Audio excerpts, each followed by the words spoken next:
ख़बर है नाज़रीन तव्हां सां शेयर कयूं पिया जामशोरो मां। जामशोरो साइड कोटड़ी MC ॿोलाड़ी इंतज़ामिया जी नाअहलीअ सबबि शहर गंदगीअ जे वर चढ़ी वियो आहे।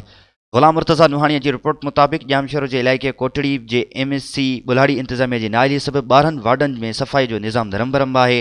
गंदगी वधी वञण करे इलाइक़े वासी शदीद मुश्किलातनि खे मुंहुं ॾियण लॻा आहिनि, जॾहिं त रोलू कुतनि जो बि शहर में तादादु वधंदो पियो वञे। जॾहिं त शहरनि जो चवणु आहे त शहर में मच्छरनि जो आज़ार पिणु वधिजी वियो आहे। डेंगी ऐं मलेरिया जो मर्ज़ मुंहुं कढणु लॻो आहे।